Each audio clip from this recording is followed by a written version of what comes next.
Hello everyone, welcome to my channel. I hope everyone is having a wonderful day. Before starting the video, please go ahead and hit the subscribe button and give this video. Danton learns Sam was murdered. Carly comes to Jack's rescue, and Dante learns the truth about how Sam died. Wednesday, January 29, 2025.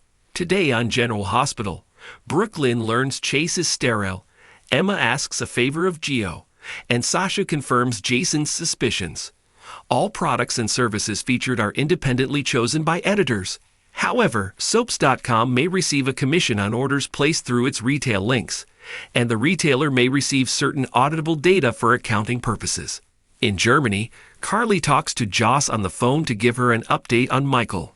She mentions she should be in bed, but is so tense. She recalls Jack mentioning the thermal spa to her. Down in the spa, Valentin begins to strangle Jack, who is relaxing on a spa bed. He tells him this is for Prague, and for trying to kill him in front of his daughter. Jack fights back, and they begin knocking over things. Outside Jack's room, Carly arrives and asks an attendant if she knows where her friend Jack Brennan's room is.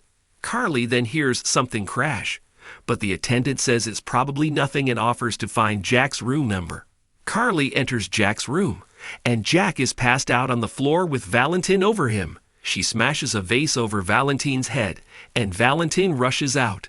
Carly rushes to Jack as the attendant comes in, and she tells him to call an ambulance. Carly screams at Jack, "Wake up or I'll tell the world you died wearing your bathrobe." Jack finally stirs. Jack gets up and tells Carly he's fine and doesn't need an ambulance, and the WSB will be told of Valentin. He thanks Carly for saving his life. She says it's the least she can do given how he's helped her. But what will he do now? He says, "That's classified." Carly returns to her room as Brennan calls the WSB and elevates the orders regarding Valentin to kill on sight. Later, Jack heads up to Carly's room, and when she opens the door, he pulls her into a kiss. More. The end of Drew and Willow is near. At the Quartermain boathouse, Jason confronts Sasha about Michael being the father of her baby. Sasha plays dumb and says she has a right to privacy, but Jason says Michael told him they slept together, so does he know he's the father? Sasha claims she could have slept with a dozen guys for all he knows, but Jason doesn't think that is her. Jason says Michael asked for her when he woke up, as if he knew she was carrying his child. Sasha tells Jason that if he wants to help Michael, he should make sure nobody else finds out about this. Dante lets Emma into the main house when she shows up. Emma tells Dante how sorry she is about Sam, as she really got to love her when she was with her dad. Gio comes down the steps and asks what Emma's doing here. Dante tells Gio to be more gentlemanly and heads out. Gio invites Emma in, and she forgives him for ignoring her texts. He didn't give her his number in the first place and asks how she got it. She got it from her Aunt Felicia. She brings up her college group to raise funds for animal rights and the event they just held, but college kids can't afford to donate much, so she wants to go after the older crowd. She's thinking of a classy event at the Metro Court and was hoping he'd play. He says if he's free, he'll play her event, but wonders if this just a scam to get a little cash. Emma becomes serious and says animal cruelty is no joke. He quickly apologizes, and she says people still don't understand how much animal testing is still being done. She became involved in the cause while volunteering at a shelter. She found out once that a bunch of puppies she cared for weren't adopted, but bought by a lab. Cody enters, apologizes for interrupting, and says he needs to apologize to Tracy for missing their morning ride. Gio says she's out, but he'd wait until tomorrow as Tracy's riled up. In Brooklyn and Chase's room, Chase breaks the news to Brooklyn that he can't father a child as he is sterile. He is happy she can be a mother, but he'll never be a father. He breaks down and cries he's so sorry, and Brooklyn comforts him. Chase fears they'll never have a baby because of him. However, there are ways she can still have a baby and not miss out on the experience of being pregnant. Brooklyn doesn't want to think about their next steps, and they need to focus on the two of them. She asks if he's okay. He's not, and it never occurred to him that he was the problem they were having getting pregnant. She promises him that they will get through this together. Chase decides to go to clear his head and thanks Brooklyn for her support.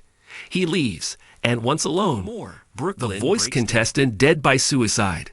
Lois and Olivia drag Tracy to the salon to get her nails done and relax. Tracy says nothing will make her forget that Sasha got herself pregnant by some rando. She hopes Sasha isn't expecting free childcare. Tracy continues to rant about Sasha, and Olivia says she knows she's worried about Sasha and inappropriate comments are her love language, but she needs to tone it down. Martin appears and wonders who Tracy is directing her spite at now. Tracy lashes out and calls him an ambulance chaser who will defend anyone who will pay him. Martin tells Tracy she has a bad habit of rolling over people to get her way, and what she did to Willow was never about those children, but hurting Drew. Olivia and Lois get their nails done while keeping their distance from Tracy and Martin's squabble. Lois gets a call from a crying Brooklyn and asks what is wrong. Brooklyn asks her to come home as she needs her, so Lois says she's on her way. Olivia eventually leaves Tracy, claiming she needs to take care of things at the hotel. Once Olivia is gone, Martin snarks it's clear Olivia couldn't get away from Tracy fast enough. Tracy asks what his problem with her is. He says her entitlement that bothers him, she judged Willow and destroyed what he could have had with Lucy. Tracy laughs and thinks he should be thanking her for getting Lucy the cheater out of his life. More. Tapion Alley celebrates her birthday. Lois arrives at the mansion, and Brooklyn breaks the news that Chase is sterile. Lois is so sorry, but says that being a father is more than a biological donation. Brooklyn knows, but she dreamed about carrying Chase's baby. Brooklyn notes Chase brought up a donor and IVF, but she thinks it would be hard for him, and he's sacrificing everything so she can experience pregnancy. She thinks she should tell him the truth about her first pregnancy. Lois feels the past should stay in the past, but Brooklyn believes Chase's situation changes things. The child she gave up may be the only biological child she'll ever have. In the living room, Cody asks who got Tracy irked.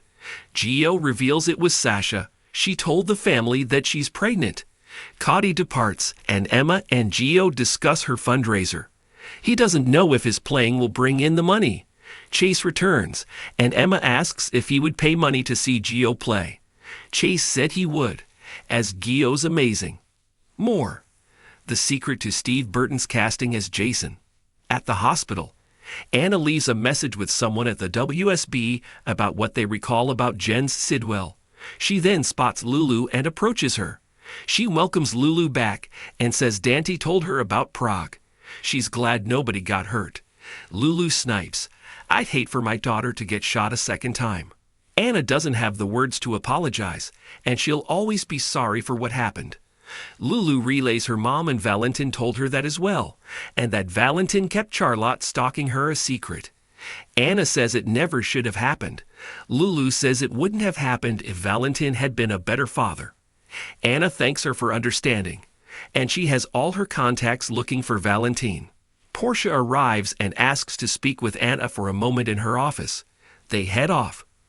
Dante steps off the elevator to get a statement from a patient and runs into Lulu.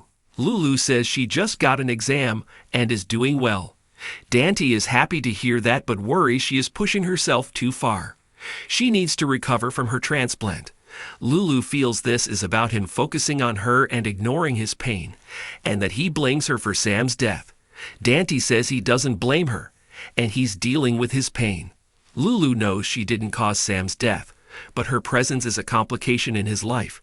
He can't deny that, but he'll never be sorry she's here. In Portia's office, the doctor tells Anna that she was about to call the PCPD, as the hospital just included an investigation, and they have someone killing and attempting to kill patients with digitalis. Anna brings up the term angel of death, which Portia is familiar with, but it doesn't fit these killings because 2 of the victims were healthy and expected to recover. Anna asks who the patients are, and Portia tells her Dex was one, and Sam was the other. Anna finds Dante still in the halls talking with Lulu. She asks Dante to speak to him privately. He asks if this is police business. It is, but Anna wants to talk to him as a citizen. He asks for Lulu to stay, and Anna reveals Sam's death was no accident, it was murder. On the next General Hospital, Lois says it's your choice to make. Brooklyn wants to tell Chase. Dante admits to Chase that every time he looks at Lulu, he'll think of Sam. Maxie tells Lulu that feeling guilty will get her nowhere. Alexis loses it in her office in front of Diane. Jason tells Sasha that he'll back off the second Michael tells him to. Carly asks someone for a favor. Watch GH on Hulu $7.99. Bye now.